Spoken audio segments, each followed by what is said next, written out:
Hello everyone. Today we will be learning Theory of Structure 1. My name is Jitin KM. നമ്മുടെ കോളേജിലെ ലെക്ചറാണ്. നിങ്ങൾ കുറച്ച് പേർക്കെങ്കിലും എന്നെ പരിചയം ഉണ്ടാവുമായിരിക്കും, ചിലർക്ക് എന്നെ പരിചയം കാണാൻ വഴിയില്ല. നമ്മൾ നേരിട്ടൊരു ക്ലാസ് കിട്ടാത്തതിൻ്റെ ഒരു ചെറിയൊരു വിഷമമുണ്ട്. എന്നിരുന്നാലും കൊറോണ ആയതുകൊണ്ട് തന്നെ ഈ ഒരു സിറ്റുവേഷനിൽ നമുക്ക് ഏറ്റവും ബെസ്റ്റ് സൂട്ടഡ് മെത്തേഡ് എന്ന് പറഞ്ഞാൽ ഇ ലേണിംഗ് അല്ലെങ്കിൽ ഓൺലൈനായിട്ടുള്ള ലേണിംഗ് മെത്തേഡാണ് അല്ലേ. ആദ്യം തന്നെ ഞാൻ ഡോക്ടർ APJ അബ്ദുൽ കലാമിൻ്റെ ഒരു കോട്ട് നിങ്ങൾ കാണിക്കുകയാണ്. We shouldn't give up and we should not allow the problem to defeat us. ഇത് പറയാൻ കാരണം നമ്മുടെ ഈ ഒരു സബ്ജക്റ്റ് ചെറിയൊരു പ്രോബ്ലമാറ്റിക് ആയിട്ടുള്ളൊരു സബ്ജക്റ്റാണ്. ഇതൊരു തിയറി സബ്ജക്റ്റ് അല്ല. അതുകൊണ്ട് തന്നെ അതിൻ്റേതായിട്ടുള്ള കുറച്ച് ബുദ്ധിമുട്ടുകളുണ്ടാവും. അപ്പോൾ നിങ്ങൾ തിയറി ആണെങ്കിൽ കുറേ ബൈ ഹാർട്ട് പഠിക്കേണ്ടിയിരുന്നു. ഇതിലാണെങ്കിൽ അങ്ങനെ ബൈ ഹാർട്ടിൻ്റെ ആവശ്യമില്ല. പക്ഷേ നിങ്ങൾക്ക് ഫോർമുല അറിഞ്ഞിരിക്കണം, കോൺസെപ്റ്റ് അറിഞ്ഞിരിക്കണം, അതുപോലെ പ്രോബ്ലം ചെയ്യാനുള്ള ടെക്നിക്സ് അറിഞ്ഞിരിക്കണം. ഇത്രയും അറിഞ്ഞു കഴിഞ്ഞാൽ നിങ്ങൾക്ക് നല്ല രീതിയിൽ സ്കോർ ചെയ്യാൻ പറ്റുന്ന സബ്ജക്റ്റ് കൂടിയാണ്. പിന്നൊരു ഇമ്പോർട്ടൻ്റ് കാര്യം, ഈ ഒരു സബ്ജക്റ്റ് ഇതിന് കണ്ടിന്യൂഷനായിട്ട് നിങ്ങൾക്ക് S4 തിയറി ഓഫ് സ്ട്രക്ചർ 2 ഉണ്ടാവും, S5 സ്ട്രക്ചറൽ ഡിസൈൻ 1 ഉണ്ടാവും, S6 സ്ട്രക്ചറൽ ഡിസൈൻ 2 ഉണ്ടാവും. ഇതൊരു ഫൗണ്ടേഷൻ സബ്ജക്റ്റാണ്. അതുകൊണ്ട് തന്നെ നിങ്ങൾ ഇത് നല്ല ശ്രദ്ധയോടുകൂടെ വേണം പഠിക്കാൻ. ഓക്കെ, നമുക്ക് തുടങ്ങാം. ആദ്യം തന്നെ നിങ്ങളുടെ സിലബസ് നോക്കുക. നിങ്ങളുടെ സിലബസിൽ നിങ്ങളുടെ കോഴ്സിൻ്റെ ടൈറ്റിൽ എന്ന് പറഞ്ഞാൽ തിയറി ഓഫ് സ്ട്രക്ചേഴ്സ് 1 എന്നാണ്. നമ്മൾ സാധാരണ ഇതിനെ ചെറുതായിട്ട് എളുപ്പത്തിന് വേണ്ടിയിട്ട് TOS1 എന്ന് വിളിക്കാറുണ്ട്. ഓക്കെ, കോഴ്സ് കോഡ് എന്ന് പറഞ്ഞാൽ 3013 ആണ്. അതുപോലെ എക്സ്പെക്റ്റ് ചെയ്യുന്നത് ഒരു വീക്കിൽ 6 ക്ലാസ് കിട്ടുന്നതാണ്. നമ്മുടെ 4 മൊഡ്യൂളായിട്ടാണ് ഈ സബ്ജക്റ്റ് തിരിച്ചിരിക്കുന്നത്. ഫസ്റ്റ് മൊഡ്യൂളിൽ moment of force, support reaction, centre of gravity, moment of inertia. Second മൊഡ്യൂളിൽ simple stress and strains, mechanical properties, temperature stresses, strain energy. Third മൊഡ്യൂളിൽ beams and bending, torsion of circular shaft. അതുപോലെ ഈ thin cylinder നേരെ third മൊഡ്യൂളിലേക്കാണുള്ളത്. Okay, അതുപോലെ simple bending ആണ് ഫോർത്തിൽ. ഈ കോളംസ് ആൻഡ് സ്ട്രെഡ്സ് എന്ന് പറഞ്ഞ ടോപ്പിക്കില്ല. പകരം ഇവിടെ നോക്കിയാൽ നിങ്ങൾക്ക് കാണാം ഷിയർ സ്ട്രെസ് എന്ന് പറഞ്ഞൊരു ടോപ്പിക്കാണ് ഉണ്ടാകുന്നത്. അപ്പോൾ ഈ ഒരു ചെറിയൊരു വേരിയേഷനാണ് നിങ്ങളുടെ സിലബസിനകത്തുള്ളത്. ഓക്കെ, നിങ്ങൾ ഈ ഒരു ഭാഗം നോക്കാതെ ഈ മൊഡ്യൂളിൽ നിന്ന് എഴുതിയിരിക്കുന്ന ഈ ഭാഗം നോക്കിക്കഴിഞ്ഞാൽ കറക്റ്റ് സിലബസ് കാണാൻ പറ്റും. അതിനകത്ത് നിങ്ങളുടെ റെഫറൻസ് ബുക്ക് എന്ന് പറഞ്ഞാൽ ഈ RS കുർമി എന്ന് പറഞ്ഞിട്ടുള്ള ബുക്ക് വളരെ നല്ലൊരു ബുക്കാണ്. നിങ്ങൾക്ക് റെഫർ ചെയ്യാവുന്നതാണ് ഈ സബ്ജക്റ്റ് പഠിക്കുന്നതിന് വേണ്ടിയിട്ട്. അത് തന്നെ നമുക്ക് പണ്ട് പഠിച്ചിരിക്കുന്ന കുറച്ച് കാര്യങ്ങൾ ഓർത്ത് വെക്കാം. എന്താണ് സ്കെലാർ ക്വാണ്ടിറ്റി? സ്കെലാർ ക്വാണ്ടിറ്റി എന്ന് പറഞ്ഞാൽ quantity having magnitude alone without any direction. അതായത് നിങ്ങൾക്ക് ഫുള്ളായിട്ട് ഡിസ്ക്രൈബ് ചെയ്യാൻ മാഗ്നിറ്റ്യൂഡ് മാത്രം മതി, ഏത് ഡയറക്ഷനാണെന്ന് പറയേണ്ട ആവശ്യമില്ല. അങ്ങനെയാണെങ്കിൽ നമ്മളതിനെന്ത് പറയും? സ്കെലാർ ക്വാണ്ടിറ്റി എന്ന് പറയും. ഇപ്പം മാഗ്നിറ്റ്യൂഡും വേണം ഡയറക്ഷനും വേണമെന്നാണെങ്കിൽ നമ്മളതിനെന്ത് പറയും? വെക്റ്റർ ക്വാണ്ടിറ്റി എന്ന് പറയും. A quantity which can be represented using both magnitude and direction. അതിനാണ് നമ്മൾ എന്ത് പറയുന്നത്? വെക്റ്റർ ക്വാണ്ടിറ്റി എന്ന് പറയുന്നത്. എക്സാമ്പിൾ എന്താണ്? സ്പീഡ് എന്ന് പറഞ്ഞാൽ എന്താണ്? സ്കെലാർ ക്വാണ്ടിറ്റിയാണ്. വെയിറ്റ് എന്ന് പറഞ്ഞാൽ വെക്റ്റർ ക്വാണ്ടിറ്റിയാണ്. അതുപോലെ നമ്മുടെ velocity is a vector quantity അല്ലേ. Speed is a scalar quantity, whereas velocity is a vector quantity. അതുപോലെ ഇവിടെ നോക്കുകയാണെങ്കിലോ, നിങ്ങളുടെ ഡിസ്റ്റൻസിന് നമ്മൾ എന്താ പറയാറ്? Distance as such is a scalar quantity, whereas displacement എന്താണ്?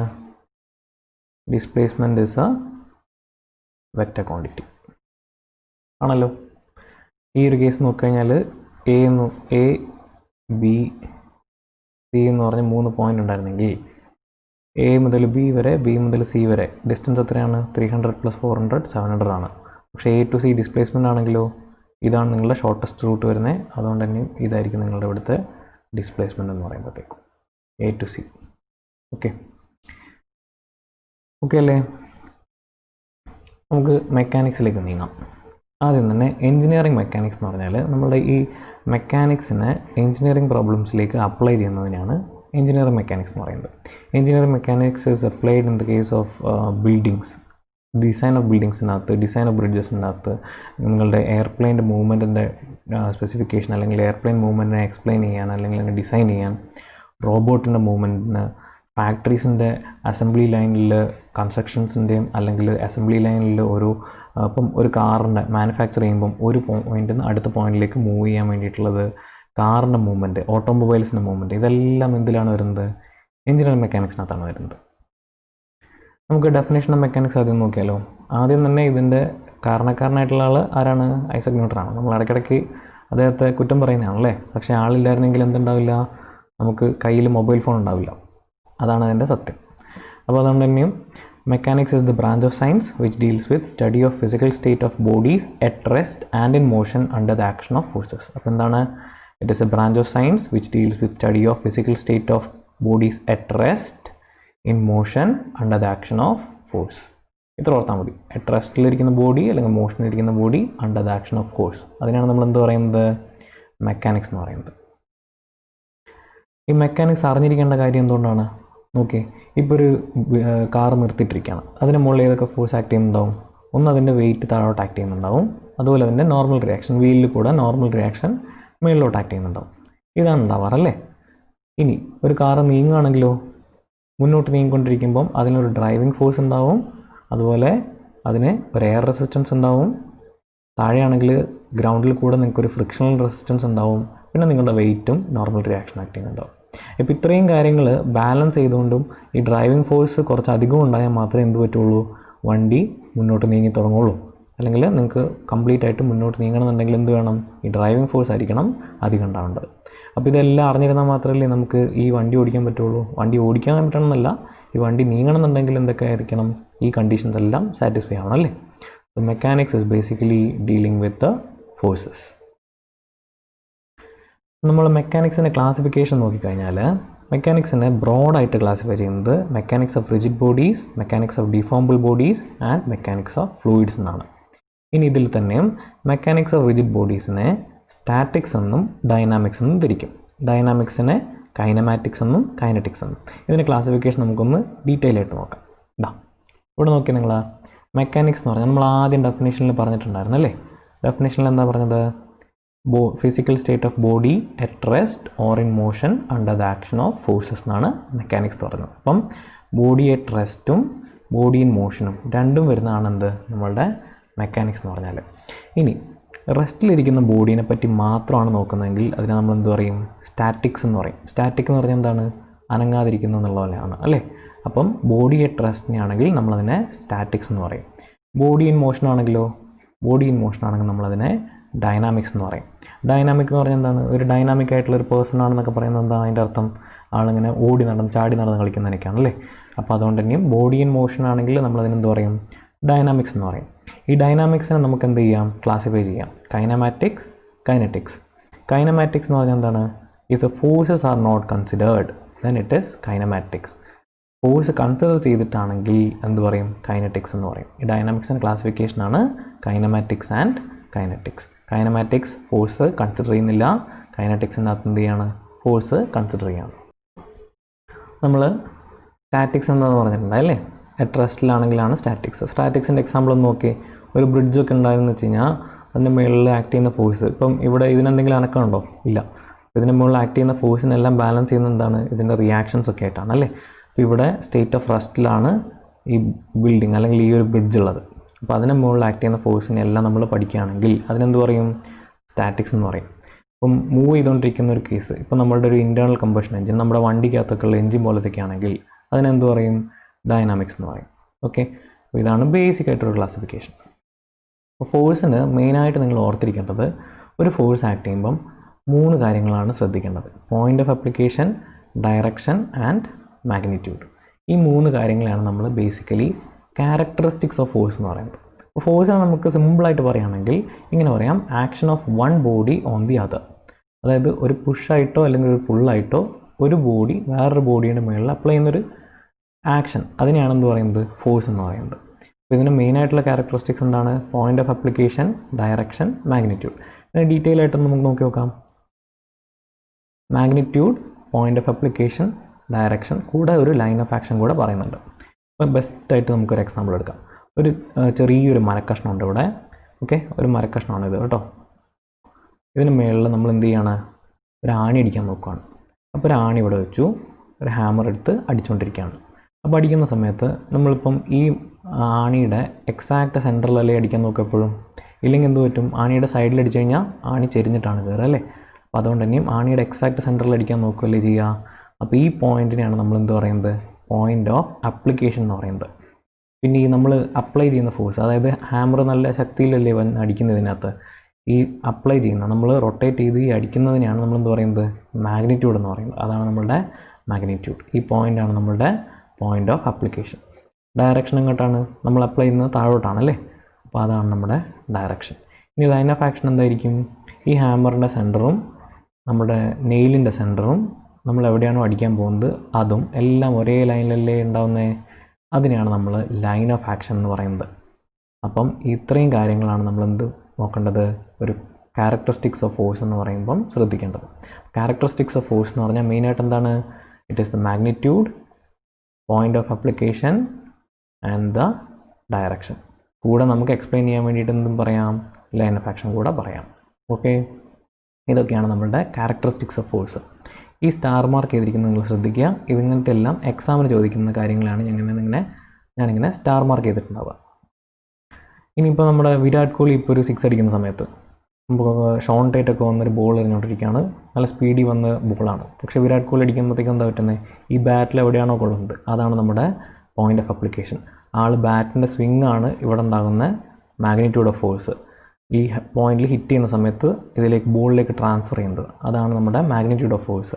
പിന്നെ ഈ ബാറ്റും ബോളും കൂടെ ഒരേ ലൈനിലേക്ക് നീങ്ങുന്നുണ്ടാവും അല്ലേ, ബോൾ നീങ്ങുന്ന അതേ ലൈനിലേക്ക് ബാറ്റ് കുറച്ച് നേരം നീങ്ങില്ലേ, അപ്പോൾ ഇവിടുന്ന് ഒരു പോയിന്റ് നമുക്ക് എന്താവും, ഒരു ലൈന് ഫോം ചെയ്യും. ഇതാണ് നമ്മുടെ ലൈൻ ഓഫ് ആക്ഷൻ. അപ്പോൾ വിരാട് കോഹ്ലി 6 അടിക്കുന്ന സമയത്ത് എന്ത് അപ്ലൈ ആവുകയാണ്, നമ്മുടെ മെക്കാനിക്സ് അപ്ലൈ ആവുകയാണ്. ഓക്കെ, അടുത്ത നമുക്ക് റിജിഡ് ബോഡി എന്താണെന്ന് നോക്കാം. ഈ റിജിഡ് ബോഡി എന്താണെന്ന് നോക്കാൻ വേണ്ടിയിട്ട് നമുക്ക് ആദ്യം ഒരു വലിയൊരു പാറക്കഷ്ണം ഉണ്ടെന്ന് കരുതാം. വലിയൊരു പാറയാണേ, ആ പാറയുടെ മുകളിൽ 2 പേര് ചേർന്ന് ആ പാറേനെ നീക്കാൻ നോക്കുകയാണ്. അതായത് പുഷ് ചെയ്തിട്ട് ആ പാറേനെ ജസ്റ്റ് ഒന്ന് നീക്കാൻ നോക്കുകയാണ്. അപ്പം ഒരാൾ ഇവിടുന്ന് പുഷ് ചെയ്യുന്നുണ്ട്, ഒരാൾ ഇവിടുന്ന് പുഷ് ചെയ്യുന്നുണ്ട്. ഈ പാറേനകത്ത് നമ്മൾ 2 പോയിൻ്റ് എടുത്തു, എയും ബി എന്നും പറഞ്ഞ് 2 പോയിൻ്റ് എടുത്തെന്ന് കരുതാം. ഈ പുഷ് ചെയ്ത് കഴിഞ്ഞ സമയത്ത് പാറ എന്തായി, ഇങ്ങോട്ടേക്ക് നീങ്ങി നിന്നു. ഓക്കെ, അപ്പം ഇപ്പം ഉള്ള ആ പോയിന്റ് നമ്മൾ A' B' എന്ന് മാർക്ക് ചെയ്താൽ ഈ AB എന്ന് പറഞ്ഞ ലെങ്ത്തും A' B' എന്ന് പറഞ്ഞ ലെങ്ത്തും സെയിം ആണെങ്കിൽ, if AB and A' B' are same, then it is A rigid body. അതായത് നമുക്ക് ഇനീഷ്യലി എന്തായിരുന്നു 2 പോയിൻ്റ് തമ്മിലുള്ള ഡിസ്റ്റൻസ്, ഫോഴ്സ് അപ്ലൈ ചെയ്ത് കഴിഞ്ഞാലും അതേ ഡിസ്റ്റൻസ് തന്നെയാണ് മെയിൻറ്റെയിൻ ചെയ്യുന്നതെങ്കിൽ അതിന് നമ്മൾ എന്ത് പറയും, റിജിഡ് ബോഡി എന്ന് പറയും. നോട്ട് ചെയ്യേണ്ട കാര്യം, in real world no object or body is rigid. നമുക്ക് ഒരിക്കലും ഒരു ബോഡി കംപ്ലീറ്റ്ലി റിജിഡാണെന്ന് പറയാൻ പറ്റില്ല. നമ്മളൊരു ഫോഴ്സ് അപ്ലൈ ചെയ്യുമ്പോൾ അതിനകത്ത് എന്തായാലും ചെറിയൊരു രീതിയിലെങ്കിലും ഒരു ഡിഫോർമേഷൻ ഉണ്ടാകുന്നുണ്ട്. ഓക്കെ, അടുത്തത് നമുക്ക് ബേസിക് ആയിട്ടുള്ള കുറച്ച് പ്രിൻസിപ്പിൾസ്, മെക്കാനിക്സിനകത്തുള്ള പ്രിൻസിപ്പിൾസ് എന്തൊക്കെയാണെന്ന് നോക്കാം. ഇതൊക്കെ നമ്മൾ നേരത്തെ പഠിച്ചിട്ടുള്ളത് തന്നെയാണ്. Parallelogram law, principle of transmissibility, Newton's first law, Newton's second law, Newton's third law and Newton's law of gravitation. നമുക്ക് ഓരോന്നോരോന്നായിട്ട് ജസ്റ്റ് ഒന്ന് ഓർത്ത് നോക്കാം. ന്യൂട്ടൺസ് ഫസ്റ്റ് ലോ എന്താണ് പറയുന്നത്, an object at rest stays at rest, an object in motion stays in motion at the same speed and same direction unless acted upon by an outside force. ഒരു body റെസ്റ്റിലാണെങ്കിൽ റെസ്റ്റിൽ തന്നെ ആയിരിക്കും, uniform മോഷനിലാണെങ്കിൽ uniform മോഷനിൽ തന്നെ ആയിരിക്കും, എപ്പോൾ വരെ, ഒരു external force act ചെയ്യുന്നത് വരെ. എക്സ്റ്റേണൽ ഫോഴ്സ് ആക്ട് ചെയ്ത് കഴിഞ്ഞാൽ എന്ത് പറ്റും, അതിനകത്തൊരു ചേഞ്ച് വരും. ഓക്കെ, അതാണ് ന്യൂട്ടൺസ് ഫസ്റ്റ് ലോ പറയുന്നത്. ഇവിടെ നമ്മൾ ശ്രദ്ധിക്കണം, ഇത് ആക്ച്വലി യൂണിഫോം മോഷൻ അല്ല, ജസ്റ്റ് ഒരു റെപ്രസെൻറ്റേഷന് വേണ്ടി മാത്രം എടുത്താണേ. ഇത് സ്ലൈഡ് ചെയ്യുന്ന സമയത്ത് ഗ്രാവിറ്റി ആക്ട് ചെയ്യുമ്പം യൂണിഫോം മോഷൻ ആവുന്നില്ല, നമുക്ക് ഓർക്കാൻ വേണ്ടി മാത്രം എടുത്താണിത്. സെക്കൻഡ് ലോ എന്താണ് പറയുന്നത്, സെക്കൻഡ് ലോ പറയുന്നത് force is given as mass into acceleration, അല്ലെങ്കിൽ force is directly proportional to mass of the body and acceleration of the body. ഇപ്പോൾ നിങ്ങൾക്ക് എക്സാമ്പിളായിട്ട് ഒരാൾ ഷോപ്പിംഗ് മാളിൽ പോകുന്ന സമയത്ത് ഇതേപോലെ ഒരു എംപ്റ്റി ആയിട്ടുള്ളൊരു കാർട്ടും കൊണ്ട് ആളകത്തേക്ക് പോവുകയാണ്. അപ്പോൾ ആൾ ചെറുതായിട്ട് പുഷ് ചെയ്യുമ്പോൾ തന്നെ നല്ല സുഖമായിട്ട് വണ്ടി പോകുന്നുണ്ടാവും അല്ലേ, കാർട്ട് നീങ്ങുന്നുണ്ടാവും. തിരിച്ചു വരുന്ന സമയത്ത് എന്ത് പറ്റും, കുറേ കാര്യങ്ങളെല്ലാം മേടിച്ചു, ഈ കാർട്ട് മുഴുവൻ നിറഞ്ഞു വെച്ചിരിക്കുക. അപ്പോൾ നേരത്തെ പുഷ് ചെയ്ത് അതേ ഫോഴ്സ് കൊടുത്തു കഴിഞ്ഞാൽ ഇത്രയും സ്പീഡിൽ നീങ്ങുമോ, ഇല്ല. അതാണ് ഇവിടെ സംഭവിച്ചുകൊണ്ടിരിക്കുന്നത്. അപ്പം നേരത്തെ ഫോഴ്സ് കൊടുത്താൽ ചെറിയ രീതിയിൽ മാത്രമേ നീങ്ങുന്നുള്ളൂ. ഇവിടെ മാസ് കൂടിയതുകൊണ്ടാണ് ആക്സിലറേഷൻ കുറയുന്നത്. അപ്പോൾ അതാണ് ബേസിക്കലി ന്യൂട്ടൺസ് സെക്കൻഡ് ലോ പറയുന്നത്. ന്യൂട്ടൺസ് തേർഡ് ലോ പിന്നെ എല്ലാവർക്കും ഓർമ്മകളാണ്. ഇതൊരു ഈ നമ്മുടെ കർമ്മനെ പറ്റിയൊക്കെ പറയുന്ന പോലത്തെ ഒരു കാര്യമാണ് അല്ലേ. Every action has N equal and opposite reaction, അതെല്ലാവർക്കും അറിയുന്നതാണ്. ഇനി parallelogram law of force. Parallelogram law of force എന്താണ് പറയുന്നത്, if A force is given as one side of A parallelogram and another force is given as adjacent side of the parallelogram, then the resultant is given as the diagonal. ഒരു force ഒരു side of parallelogram, അടുത്ത force അതിനെ തൊട്ടടുത്ത side parallelogram ആണെങ്കിൽ ഈ പാരലോഗ്രത്തിൻ്റെ ഡയഗണലായിരിക്കും ഈ രണ്ട് ഫോഴ്സിൻ്റെയും resultant. Resultant എന്ന് പറഞ്ഞാൽ എന്താണ്? ഈ ഫോഴ്സ് രണ്ടിൻ്റെയും വെക്ടർ അഡീഷൻ ആണ് അല്ലേ. ഈ രണ്ട് ഫോഴ്സ് നമ്മൾ ആഡ് ചെയ്താൽ കിട്ടുന്നതാണ് എന്ത്? റിസൾട്ടൻറ്റ്. അപ്പോൾ നമുക്ക് ഈ രണ്ട് ഫോഴ്സ് ഉണ്ടായി, രണ്ട് ഫോഴ്സിനിടയിലുള്ള ആംഗിളാണ് ഈ തീറ്റ. ഓക്കെ, ഈ ആംഗിളാണ് തീറ്റ. അപ്പോൾ ഇതിനെ എക്സ്പ്ലെയിൻ ചെയ്യുന്ന മെത്തേഡെല്ലാം നിങ്ങൾക്ക് പണ്ട് പഠിച്ചിട്ടുള്ളതാണ്. നമ്മളൊരു ലൈൻ ഇവിടെ എക്സ്റ്റെൻഡ് ചെയ്യും, ഇവിടെ ഒരു 90 ഡിഗ്രി ആംഗിൾ ഫോം ചെയ്യും. അപ്പോൾ നമ്മൾ ഈ ട്രയാങ്കിൾ കൺസിഡർ ചെയ്ത് ഇതെല്ലാം പൈത്തഗോറസ് തിയറം വെച്ചെല്ലാം കണ്ടുപിടിച്ചിട്ട് നമുക്ക് ഫൈനലി കിട്ടുന്ന ഫോർമുലയാണിത്. ഞാൻ നമ്മുടെ ഡെറിവേഷനിലേക്ക് പോകുന്നില്ല, നമുക്ക് ഫോർമുലയാണ് മെയിനായിട്ട് വേണ്ടത് അല്ലേ. അപ്പോൾ തൽക്കാലം നമുക്ക് ഈ ഫോർമുല ഇത് പഠിച്ചാണ് നിങ്ങൾ. അത് resultant R is given as root of A square plus B square plus 2ab cos theta. Theta എന്ന് പറഞ്ഞാൽ എന്താണ്? എൻ്റെയും ബിൻ്റെയും ഇടയിലുള്ള ആംഗിളാണ് തീറ്റ. അതുപോലെ റിസൾട്ടൻറ്റും നിങ്ങളുടെ ഫോഴ്സ് എയുമായിട്ടുണ്ടാക്കുന്ന ആംഗിൾ ബീറ്റയാണെങ്കിൽ, ബീറ്റയാണ് ആംഗിളെങ്കിൽ നിങ്ങൾക്ക് ടാൻ ബീറ്റ എന്ന് പറഞ്ഞാൽ എന്തായിരിക്കും? B sine theta divided by A plus B cos theta. ഓർക്കണം, B sine theta divided by A plus B cos theta എന്നാണ് വരിക ഈ റിസൾട്ടൻ്റ് ആംഗിൾ. അപ്പോൾ ഇതാണ് നിങ്ങളുടെ റിസൾട്ടൻ്റെ മാഗ്നിറ്റ്യൂഡ്, ഇതാണ് നിങ്ങളുടെ ഡയറക്ഷൻ. അപ്പോൾ നിങ്ങൾ ക്വസ്റ്റ്യൻ വന്നു കഴിഞ്ഞാൽ റിസൾട്ടൻ്റ് എങ്ങനെ കണ്ടുപിടിക്കണം, അതുപോലെ അതിൻ്റെ മാഗ്നിറ്റ്യൂഡും ഈ ഫോർമുല വെച്ച് കണ്ടുപിടിക്കണം. Okay,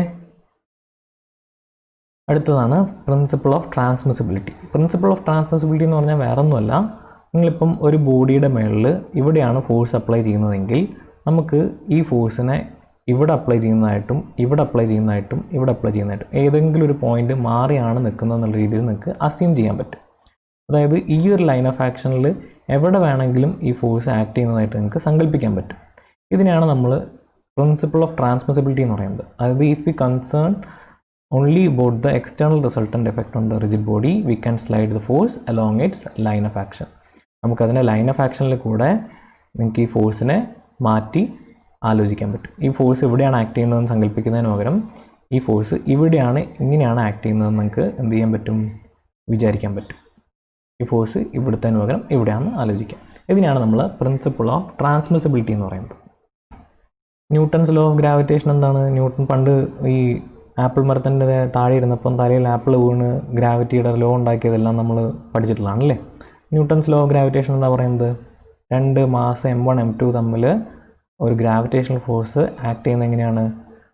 proportional to product of the mass and inversely proportional to square of the distance. അപ്പോൾ F is equal to F1 equal to F2 equal to G M1 M2 divided by R² എന്നാണ് നമ്മൾ പഠിച്ചിരിക്കുന്നത് അല്ലേ.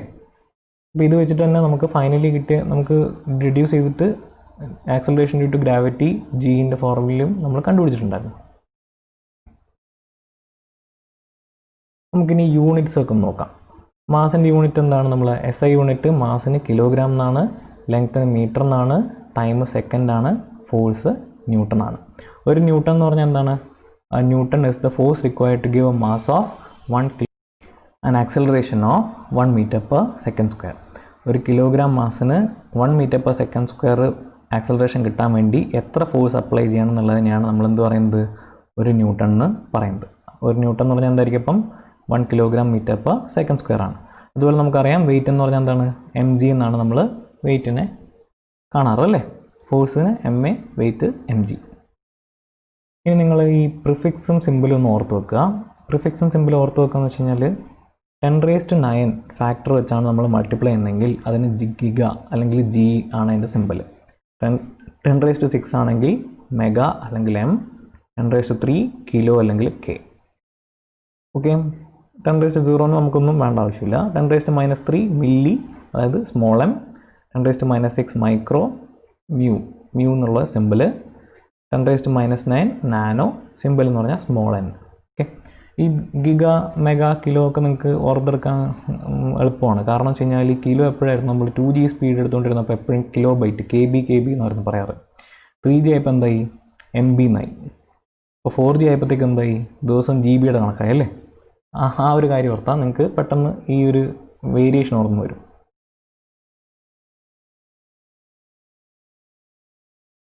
അടുത്തതാണ് components of force. നമ്മൾ നേരത്തെ പറഞ്ഞു resultant എന്ന് പറഞ്ഞാൽ രണ്ട് ഫോഴ്സിൻ്റെ അഡീഷനാണ്. ഇത് നേരെ റിവേഴ്സ്, അതായത് ഒരു ഫോഴ്സിനെ നമ്മൾ രണ്ട് ഫോഴ്സാക്കി റിസോൾവ് ചെയ്യുന്നതിനാണ് എന്ത് പറയുന്നത്, കോമ്പണൻസ് എന്ന് പറയുന്നത്.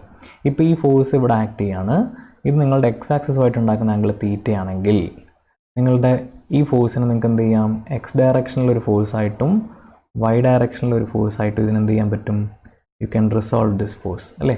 എക്സ് ഡയറക്ഷനിലൊരു ഫോഴ്സായിട്ടും വൈ ഡയറക്ഷനിലെ ഫോഴ്സായിട്ടും ഇതിനെ റിസോൾവ് ചെയ്യാം. എങ്ങനെയാണ് റിസോൾവ് ചെയ്യുക, എഫ് കോസ് തീറ്റ ആണെങ്കിൽ എഫ് എക്സ് ആയിരിക്കും, എഫ് സൈൻ തീറ്റ ആണെങ്കിൽ എഫ് വൈ ആയിരിക്കും. കോസ് തീറ്റ ഇങ്ങനെ ഓർത്താൽ മതി, ഈ തീറ്റ ഏത് ആക്സസിനോടാണോ ഉള്ളത് അവിടെ ആയിരിക്കും നിങ്ങളുടെ കോസ് തീറ്റ വരിക. ഓപ്പോസിറ്റ് എന്തായിരിക്കും, സൈൻ തീറ്റ ആയിരിക്കും. ഈ സ്പേസ് ആകുമ്പോഴത്തേക്ക് എന്ത് പറ്റും, എഫ് എക്സ് വരും, എഫ് വൈ വരും, എഫ് സെഡും വരും. അത്ര ഓർത്താൽ മതി. റെസൊല്യൂഷൻ എന്ന് പറഞ്ഞാൽ നേരത്തെ പറഞ്ഞ പോലെ റിവേഴ്സ് പ്രോസസ്സാണ്. നമ്മൾ റിസൾട്ടൻ്റ് കണ്ടുപിടിച്ചതിൻ്റെ റിവേഴ്സ് പ്രോസസ്സാണ്. ഇവിടെ നമ്മൾ എഫിന് എഫ് കോസ് തീറ്റ എന്ന് പറഞ്ഞാൽ എഫ് എക്സ് കിട്ടും, എഫ് സൈൻ തീറ്റ എന്ന് പറഞ്ഞാൽ എഫ് വൈ കിട്ടും. ഓർക്കുക, ഈ തീറ്റ എക്സ് ആക്സിസുമായിട്ടാകുമ്പോഴാണ് F X F cos theta ആവുക. ഈ തീറ്റ ഇവിടെയാണ് മാർക്ക് ചെയ്തിരുന്നെങ്കിൽ എന്ത് പറ്റിയിട്ടുണ്ടാവും, ഈ തീറ്റ ഇപ്പോൾ ഇവിടെ ആയിരുന്നു വിചാരിച്ചോ, ഇപ്പോൾ ഇതെന്തായിരിക്കും, F Y equals F cos theta ആയിരിക്കും, F X equals F sine theta ആയിരിക്കും. ഓക്കെ, ഈ തീറ്റ ഇവിടെയാണ് മാർക്ക് ചെയ്തിരുന്നെങ്കിൽ, ഈ തീറ്റ ഇവിടെ ആയതുകൊണ്ടാണ് നിങ്ങൾക്ക് എഫ് കോസ് തീറ്റ എന്നും എഫ് സൈൻ തീറ്റ എന്നും എഫ് എക്സിനെയും എഫ് വൈനെയും വരുന്നത്. This is your F X and this is your F Y. Okay, നമുക്ക് ഒരു ജസ്റ്റ് കുറച്ച് എക്സാമ്പിൾസ് നോക്കി നോക്കാം. ഇപ്പോൾ നിങ്ങളുടെ ഫോഴ്സ് ഇങ്ങോട്ടാണ് ആക്ട് ചെയ്യുന്നതെങ്കിൽ ഇതിപ്പോൾ ഏതാണ് quadrant, this is your first quadrant, this is your second quadrant, this is your third quadrant and this is your fourth quadrant അല്ലേ. അപ്പോൾ ഫസ്റ്റ് ക്വാഡ്രൻറ്റിലാണ് ആക്ട് ചെയ്യുന്നതെങ്കിൽ രണ്ടും പോസിറ്റീവ് ആയിരിക്കും, എഫ് വൈയും എഫ് എക്സും പോസിറ്റീവ് ആയിരിക്കും. ഇവിടെ എന്താ പറ്റുന്നത്, ഇത് സെക്കൻഡ് ക്വാഡ്രൻറ്റിലാണ്. സെക്കൻഡ് ക്വാഡ്രൻറ്റിലാകുമ്പം നിങ്ങളുടെ എഫ് വൈ പോസിറ്റീവ് ആയിരിക്കും. റിസോൾവ് ചെയ്യുമ്പം വൈ ഡയറക്ഷൻ മേളിലോട്ടല്ലേ വരുന്നത്, അപ്പോൾ വൈ പോസിറ്റീവ് ആയിരിക്കും. എക്സ് എങ്ങോട്ടാണ് വരുന്നത്, എക്സ് ലെഫ്റ്റിലേക്കാണ് വരുന്നത്, അപ്പോൾ എന്തായിരിക്കും, നെഗറ്റീവ് ആയിരിക്കും. ഇവിടെയാണെങ്കിലോ ഫോർത്ത് ക്വാഡ്രൻറ്റിൽ എക്സ് പോസിറ്റീവ് ആയിരിക്കും, വൈ നെഗറ്റീവ് ആയിരിക്കും. ഈ ക്വാഡ്രൻ്റ് ഒന്നും ഓർക്കണമെന്നില്ല, നിങ്ങൾ ജസ്റ്റ് ഇങ്ങനെ ഓർത്താലും മതി. ഇത് താഴോട്ട് ഇങ്ങോട്ടല്ലേ ആക്ട് ചെയ്യുന്നത്. ഇത് റിസോൾവ് ചെയ്ത് കഴിഞ്ഞാൽ ഒരു ഭാഗം ഇങ്ങോട്ടേക്കും ഒരു ഭാഗം ഇങ്ങോട്ടേക്കും അല്ലേ വരിക. നമുക്കറിയാം റൈറ്റ് സൈഡ് പോസിറ്റീവാണ്, ഡൗൺ നെഗറ്റീവാണ്. അതുപോലെ അപ്പ് പോസിറ്റീവാണ്, ലെഫ്റ്റ് നെഗറ്റീവാണ്. ഇത്ര ഓർത്ത് കഴിഞ്ഞാൽ തന്നെ നിങ്ങൾക്ക് ഇതിൻ്റെ റിസോൾവ് ചെയ്ത് കഴിഞ്ഞാൽ ഇതിൻ്റെ ഡയറക്ഷൻ അല്ലെങ്കിൽ ഇതിൻ്റെ സൈന് ഏതാണെന്നുള്ളത് കറക്റ്റായിട്ട് ഓർമ്മ വരും. ഓക്കെ, നിങ്ങൾ എന്ത് ചെയ്യാന്ന് വെച്ച് കഴിഞ്ഞാൽ ഈ ഫോഴ്സിനെ റിസോൾവ് ചെയ്ത് കഴിഞ്ഞാൽ ഈ വാല്യൂ തന്നെയാണോ കിട്ടുന്നതെന്ന് എന്ത് ചെയ്യുക, ചെക്ക് ചെയ്ത് നോക്കുക കേട്ടോ. അതാണ് നിങ്ങളുടെ ഹോംവർക്കായിട്ട് ഞാൻ പറയുന്നത്. ഇനി നമുക്ക് ഒരേ സമയത്ത് ഒരു പോയിന്റിൽ പല ഫോഴ്സസ് ആക്ട് ചെയ്യുന്നുണ്ടായിരുന്നെങ്കിൽ അതിനെങ്ങനെ ആഡ് ചെയ്യാൻ പറ്റും നോക്കാം. ആഡ് ചെയ്യുന്നതിന് വേണ്ടി എന്താ ചെയ്യേണ്ടത്, ആദ്യം തന്നെയും ഒരു ഫോഴ്സിൻ്റെ അതിൻ്റെ റിസോല്യൂഷൻ നടത്തുക. അതായത് എഫ് വണ്ണിനെ എഫ് വൺ എക്സ് എന്നും എഫ് വൺ വൈ എന്നും ആക്കുക, എഫ് ടുവിനെ എഫ് ടു വൈ എന്നും എഫ് ടു എക്സ് എന്നാക്കുക, എഫ് ത്രീനെ എഫ് ത്രീ വൈ എന്നും എഫ് ത്രീ എക്സ് എന്നും ആക്കുക. ഇനി എന്ത് ചെയ്യണം, എല്ലാ എക്സ് ഡയറക്ഷനിലുള്ള ഫോഴ്സസിനെയും ആഡ് ചെയ്യുക, എല്ലാ വൈ ഡയറക്ഷനിലുള്ള ഫോഴ്സസിനെയും ആഡ് ചെയ്യുക. Then finally, what will be the resultant? R will be equal to root of fx square plus fy square plus 2fx fy cos theta എന്ന് വരും അല്ലേ. പക്ഷേ cos theta വേണോ ഇവിടെ, ഇത് രണ്ടും തമ്മിലുള്ള ആംഗിൾ എത്രയാണ്, 90 ആണ്. cos 90 എന്താണ്, 0 ആണ്.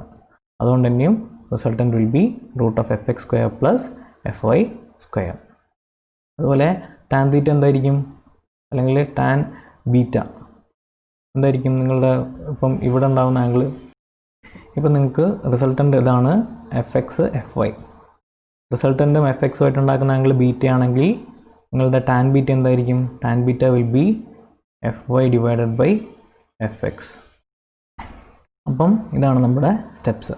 സ്റ്റെപ്പ് 1 എന്താണ്, ഫോഴ്സിനെ കോമ്പണൻസ് ആയി റിസോൾവ് ചെയ്യുക. അപ്പോൾ നിങ്ങൾക്ക് എഫ് വൺ എക്സ് ആയും എഫ് വൺ വൈ ആയും മാറും. അതുപോലെ ബാക്കി എല്ലാ ഫോഴ്സും ചെയ്യുക. ഫൈനലി എല്ലാ എക്സ് ഡയറക്ഷനിലെ ഫോഴ്സിനെ ആഡ് ചെയ്യുക, വൈ ഡയറക്ഷനിലെ ഫോഴ്സിനെ ആഡ് ചെയ്യുക. അപ്പോൾ നിങ്ങൾക്ക് എഫ് എക്സ് കിട്ടും, എഫ് വൈ കിട്ടും. Resultant will be root of F X square plus F Y square. Direction tan beta equals F Y divided by F X ആയിരിക്കും. അടുത്ത നമ്മുടെ ക്ലാസിഫിക്കേഷൻ ഓഫ് ഫോഴ്സ് ആണ്. ഇതും ഇതേപോലെ സ്റ്റാർ മാർക്ക് ചെയ്തിട്ട് നിങ്ങൾ ഓർക്കുക, എക്സാമിന് വരുന്നതായിരിക്കും. ക്ലാസിഫിക്കേഷൻ ഓഫ് ഫോഴ്സ് എക്സാമിന് ചോദിക്കാൻ സാധ്യതയുള്ളതാണ്, സ്റ്റാർ മാർക്ക് ചെയ്തിരിക്കുന്നത്, ഓർക്കുക കേട്ടോ. ഫോഴ്സിനെ രണ്ടായിട്ട് മെയിനായിട്ട് തിരിക്കാം. Coplanar forces, non coplanar forces. Coplanar എന്ന് പറഞ്ഞാൽ എന്തായിരിക്കും? ഒരേ പ്ലെയിനിലുള്ള ഫോഴ്സിനെയാണ് കോപ്ലാനാർ എന്ന് പറയുന്നത്. ഒരേ പ്ലെയിനിലല്ലാത്തതിനെ നമ്മൾ നോൺ കോപ്ലാനാർ എന്ന് പറയും. കോപ്ലാനാറിനെ തന്നെയും വീണ്ടും തിരിച്ചിരിക്കുന്നത് എങ്ങനെയാണ്?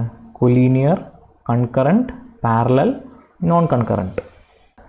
നോൺ കോപ്ലാനാർ ആണെങ്കിലോ concurrent force, parallel force, non concurrent, non parallel എന്ന് വിളിക്കും. ഇവിടെ പാരലലിനെ തന്നെയും ലൈക്ക് എന്നും അൺലൈക്ക് എന്നും പറഞ്ഞിട്ടുണ്ട്. ഇത് ഇനി അടുത്തൊരു പിക്ചറുണ്ട്, കുറച്ചുകൂടെ ക്ലിയർ ആയിട്ട് മനസ്സിലാവും നിങ്ങൾക്ക്. ഇതാണ് നമ്മുടെ കോപ്ലാനാർ ഫോഴ്സസ് അല്ലേ. ഇത്രയും ഭാഗമാണ് കോപ്ലാനാർ. ഇവിടെ നിങ്ങോട്ടുള്ളതാണ് നിങ്ങളുടെ non coplanar. This is your coplanar forces. This is your non coplanar forces. ഇത് കോപ്ലാനാറാണ്, നോൺ കോപ്ലാനാറാണ്. കോപ്ലാനാർ എന്ന് പറഞ്ഞാൽ എന്താണ്? ആദ്യം കൊലീനിയർ ആണ്. കൊലീനിയറിനെ ഓർക്കാൻ വേണ്ടി നമ്മൾ ഈ വടംവലി മത്സരം കളിക്കാറില്ലേ ഓണത്തിനൊക്കെ? അതാണ് നിങ്ങളുടെ കൊലീനിയർ ഫോഴ്സ്. കാരണം ആ ഒരു വടം ഒരു ലൈനായിട്ട് ആക്ട് ചെയ്യാണ്. അവിടെ ഒരു സൈഡിലേക്ക് ഇങ്ങോട്ടും ഒരു സൈഡിലേക്ക് ഇങ്ങോട്ടുമാണ് ഫോഴ്സ് അല്ലേ. അപ്പോൾ അതാണ് നിങ്ങളുടെ ഒരു കൊലീനിയർ ഫോഴ്സ് എന്ന് പറഞ്ഞാൽ. കോപ്ലാനാർ പാരലൽ എന്ന് പറഞ്ഞാൽ എന്താണ്? ഒരേ പ്ലെയിനിൽ പാരലായിട്ട് ആക്ട് ചെയ്യുന്നത്. അത് മുകളിലേക്കും ആവാം താഴേക്കും ആവാം. അതിനെയാണ് നമ്മൾ കോപ്ലാനാർ പാരലൽ എന്ന് പറയുന്നത്. ഈ കോപ്ലാനാർ ലൈക്ക് പാരലൽ എന്ന് പറഞ്ഞാൽ ഒരേ ഡയറക്ഷനിൽ ഒരേ പ്ലെയിനിൽ ആക്ട് ചെയ്യുന്നതിനെയാണ് നമ്മൾ കോപ്ലാനാർ ലൈക്ക് പാരലൽ എന്ന് പറയുന്നത്. ഈ കോപ്ലാനാർ ലൈക്ക് പാരലിൻ്റെയൊക്കെ ഒരു എക്സാമ്പിൾ ഓർക്കാൻ വേണ്ടിയിട്ട്, ഇപ്പം നിങ്ങൾ ഒരു തൂക്കുപാലങ്ങൾ കണ്ടിട്ടില്ലേ?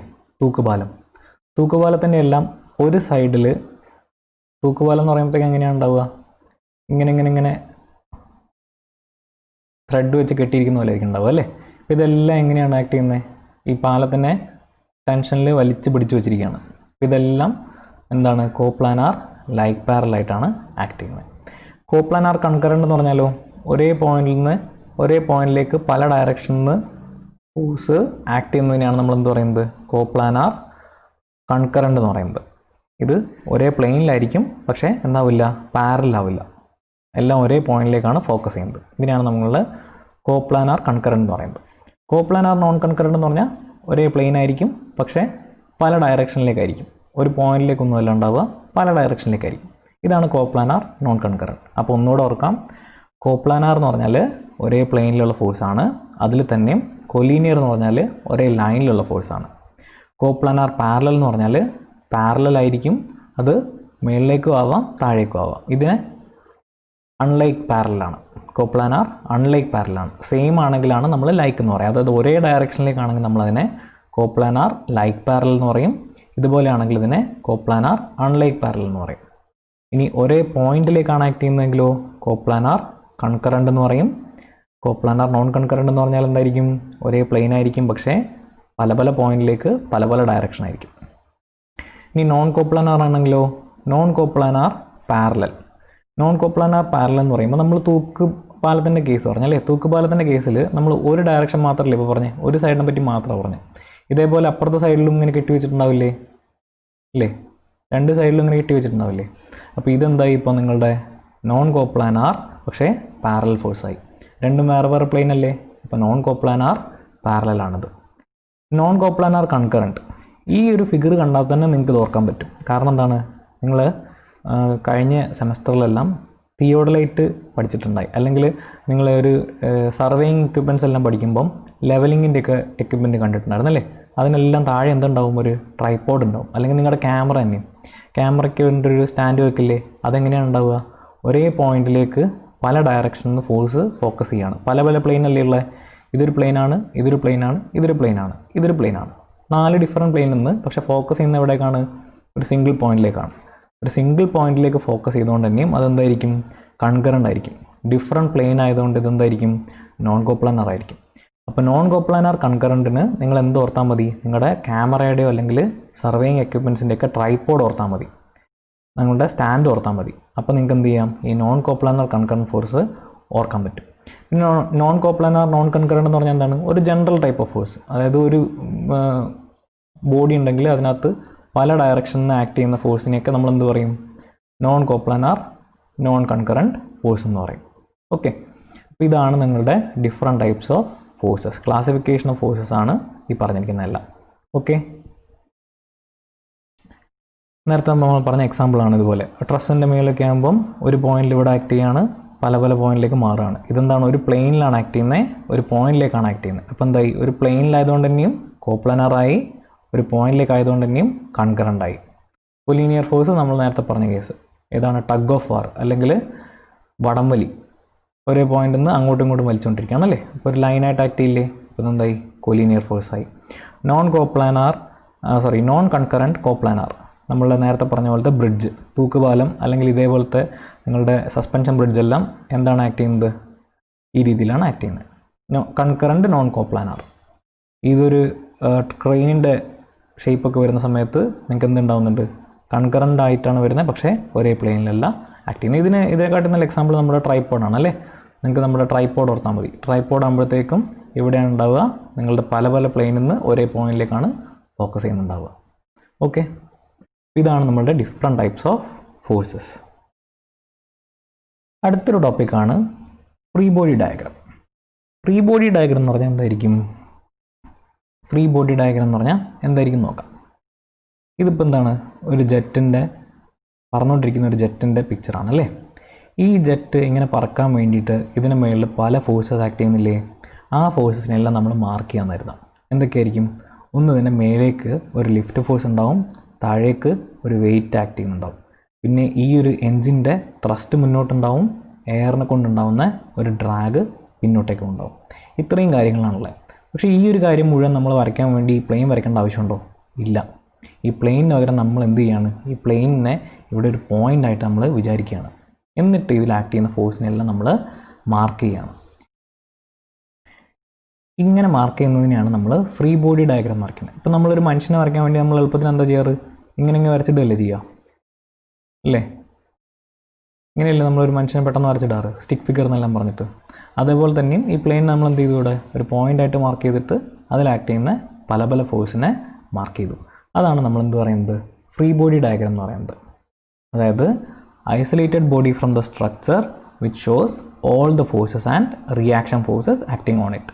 ഒരു ബോഡി പല ടൈപ്പായിട്ട് ആക്ട് ചെയ്തുകൊണ്ടിരുന്ന സമയത്ത് അതിനെ നമ്മൾ ഈ ഒരു എലമെൻറ്റിൽ നിന്നെല്ലാം വിട്ട് മാറി അതിന് മുകളിൽ ആക്ട് ചെയ്യുന്ന ഫോഴ്സിനെയും റിയാക്ഷൻസിനെയും മാർക്ക് ചെയ്യുന്നതിനെയാണ് നമ്മൾ ഫ്രീ ബോഡി ഡയഗ്രാം എന്ന് പറയുന്നത്. ഇപ്പം ഈ ഒരാൾ ഇങ്ങനെ ഒരു ഏണി ചാരി വെച്ചിട്ട് ഒരു മതിലിൻ്റെ മുകളിൽ ഏണി ചാരി വെച്ച് നിൽക്കുകയാണെങ്കിൽ ഇതിന് മുകളിലുണ്ടാകുന്ന റിയാക്ഷൻസ് ഒക്കെ നമ്മൾ മാർക്ക് ചെയ്യണം. അപ്പോൾ എന്തൊക്കെ വേണ്ടി വരും, ഒന്ന് ഇയാളുടെ വെയിറ്റ് താഴോട്ട് ആക്ട് ചെയ്യുന്നത്, ഈ ഏണിയുടെ വെയിറ്റ് താഴോട്ട് ആക്ട് ചെയ്യുന്നത്, ഈ പോയിന്റിലുള്ള നോർമൽ റിയാക്ഷൻ മേളിലോട്ട്, ഇവിടെ ഒരു ഫ്രിക്ഷൻ, ഇവിടുന്ന് ഒരു നോർമൽ റിയാക്ഷൻ, അതുപോലെ ഇവിടുന്ന് ഒരു ഫ്രിക്ഷൻ. ഇത്രയും കാര്യങ്ങളാണ് ഇവിടെ ആക്ട് ചെയ്യുന്നുണ്ടാവുക. അതുപോലെ ഇവിടെയാണെങ്കിലോ നമുക്ക് ഈ ഒരാൾ സ്കേറ്റ് ചെയ്യുമ്പം ഇവിടെ ഒരു നോർമൽ റിയാക്ഷൻ ഉണ്ട്, ഇയാളുടെ മുന്നോട്ടൊരു ഫോഴ്സ് ആക്ട് ചെയ്യുന്നുണ്ട്, ഇയാളുടെ വെയിറ്റ് താഴോട്ട് ആക്ട് ചെയ്യുന്നുണ്ട്. ഇതിനെ റിസോൾവ് ചെയ്യുന്ന സമയത്ത് നിങ്ങൾക്ക് താഴോട്ടൊരു ഡൗൺവേർഡ് ഫോഴ്സും ഇങ്ങോട്ട് ഫ്രണ്ടിലോട്ടൊരു കോമ്പണൻറ്റും വരുന്നുണ്ട്. ഈ ഒരു ഏരിയയിൽ ഫ്രിക്ഷൻ കുറവാണെങ്കിൽ നമുക്ക് ഫ്രിക്ഷൻ്റെ ഒരു ഫോഴ്സ് ആക്ട് ചെയ്യുന്നില്ല എന്നുള്ള രീതിയിലാവും അല്ലേ. ഇതൊക്കെയാണ് നമ്മളുടെ ഫ്രീ ബോഡി ഡയഗ്രാം എക്സാമ്പിൾ എന്ന് പറഞ്ഞാൽ. ഇതുപോലെ ഇവിടെയാണെങ്കിലോ ഇവിടെ ഈ ഒരു ത്രെഡിൻ്റെ മുകളിൽ ഒരു ടെൻഷൻ ഉള്ളതുകൊണ്ട് ഇങ്ങനെ വലിഞ്ഞ് നിൽക്കുകയാണ്. ഈ ഒരു പ്ലാങ്കിന് വെയിറ്റ് താഴോട്ട്, ഈ മരപ്പലകയുടെ വെയിറ്റ് താഴോട്ട് ആക്ട് ചെയ്യുന്നുണ്ട്, ഇയാളുടെയും ഈ കുതിരയുടെയും വെയിറ്റ് അതും താഴോട്ട് ആക്ട് ചെയ്യുന്നുണ്ട്. ഈ രണ്ട് വെയിറ്റിനെയും പിടിച്ചു നിർത്തുന്നത് എന്താണ്, ഈ ഒരു കയറിൻ്റെ മുകളിലുള്ള ടെൻഷനാണല്ലേ. അപ്പോൾ ആ രീതിയിലുള്ള മാർക്ക് ചെയ്യുന്നത്. അപ്പോൾ ഈ ഒരു കേസ് കണ്ടുപിടിച്ച് കഴിഞ്ഞാൽ നമുക്ക് എന്ത് ചെയ്യാം, ഈ കയറിൻ്റെ മുകളിൽ എത്ര ടെൻഷൻ ഉണ്ടെന്നെല്ലാം കണ്ടുപിടിച്ചുകൂടെ.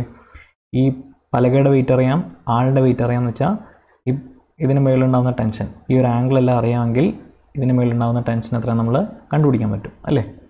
അതിനെല്ലാമാണ് നമ്മൾ ഫ്രീ ബോഡി ഡയഗ്രാം വരയ്ക്കുന്നതിൻ്റെ മെയിൻ കാരണം.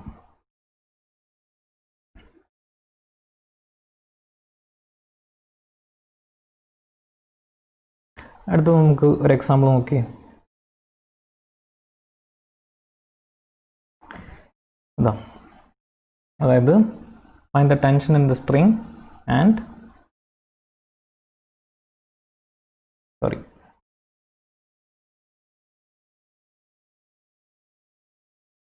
Find the tension in the string and reaction B. Weight തന്നിരിക്കുന്നത് 30 ന്യൂട്ടൺ എന്ന് പറഞ്ഞിട്ടുണ്ട്. ഒരു വലിയൊരു ബോള് നമ്മൾ ഇവിടെ നിന്ന് ഒരു ആണി അടിച്ച് കെട്ടി തൂക്കിയിട്ടാന്ന് കരുതാം. ഈ ബോളിൻ്റെ വെയിറ്റ് എത്രയാണ്, 30 ന്യൂട്ടൺ ആണ്. നമുക്ക് അറിയേണ്ടത് ഇതിൻ്റെ മുകളിൽ എത്രയായിരിക്കും ടെൻഷൻ എന്നും ഇതിപ്പം ഇവിടെ ടച്ച് ചെയ്തല്ലേ നിൽക്കുന്നത്. അപ്പോൾ ഈ ഒരു വോള് ഇവിടെ ഉണ്ടാക്കുന്ന റിയാക്ഷൻ എത്രയാണ്? അപ്പോൾ ഇത് ചെയ്യാൻ വേണ്ടി നമ്മൾ ആദ്യം എന്താ ചെയ്യേണ്ടത്? ഇതിൻ്റെ ഒരു ഫ്രീ ബോഡി ഡയഗ്രാം വരയ്ക്കണം അല്ലേ? ഫ്രീ ബോഡി ഡയഗ്രാം നമുക്ക് വരയ്ക്കണം. നമ്മൾ അത് വരയ്ക്കുന്നതിന് മുന്നേ ഇവിടെ 30 ഡിഗ്രി ആണെന്നറിയാം. ഇത് 90 ഡിഗ്രി അല്ലേ? അപ്പോൾ ഇതെന്തായിരിക്കും? This will be your 60 degree ആയിരിക്കുമല്ലോ. ഇനി നമുക്ക് ഇതിൻ്റെ ഫ്രീ ബോഡി ഡയഗ്രാം വരയ്ക്കാം. ഫ്രീ ബോഡി ഡയഗ്രാം എന്ന് പറയുമ്പം നിങ്ങളുടെ സർക്കിള് വെയിറ്റ് താഴോട്ട് ആക്ട് ചെയ്യുന്നു, ഈ പോയിന്റിൽ കൂടെ നിങ്ങളുടെ ടെൻഷൻ മേലോട്ട് ആക്ട് ചെയ്യുന്നു, പിന്നെ ഇവിടെ നിങ്ങളുടെ ഒരു റിയാക്ഷൻ ഫോഴ്സും കൂടെ ഉണ്ട് അല്ലേ? ഇവിടെ നിങ്ങൾക്കൊരു റിയാക്ഷൻ ഫോഴ്സ് ഉണ്ട്. ഇതെല്ലാം ഒരേ പോയിന്റിലേക്കല്ലേ ആക്ട് ചെയ്യുന്നത്?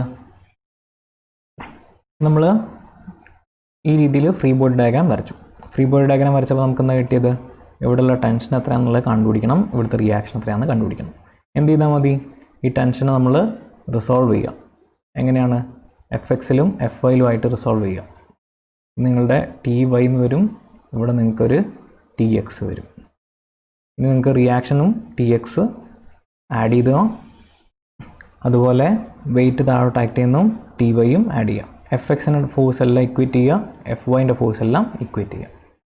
ഇക്വേറ്റ് ചെയ്ത് കഴിഞ്ഞാൽ എന്ത് കിട്ടും നോക്കിയേ? നമ്മളുടെ ഫ്രീ ബോഡി ഡയഗ്രാമാണ് ഇവിടത്തുള്ളത്. നിങ്ങൾക്ക് RB ഇങ്ങോട്ട് ആക്ട് ചെയ്തു, T ഇങ്ങോട്ട് ആക്ട് ചെയ്തു, 60 degree. Sigma FX = 0. Force in X direction equate ചെയ്ത് കഴിഞ്ഞാൽ RB, ഓക്കെ, RB ഇങ്ങോട്ടാണ്, റൈറ്റിലേക്കാണല്ലേ, അപ്പോൾ അത് പോസിറ്റീവാണ്. RB, T എങ്ങോട്ടാണുള്ളത്? ലെഫ്റ്റിലേക്കല്ലേ? T ലെഫ്റ്റിലേക്കാണല്ലേ, അപ്പോൾ എന്തായിരിക്കും? നെഗറ്റീവ് ആയിരിക്കും. അപ്പോൾ എന്ത് കിട്ടും? T cos 60 ഡിഗ്രി എന്ന് വരും. ഇനി Y ഡയറക്ഷനിലാണെങ്കിലോ സിഗ്മ FY = 0. സിഗ്മ FY = 0 ചെയ്ത് കഴിഞ്ഞാൽ T sin 60 ഡിഗ്രി എങ്ങോട്ടാണ്?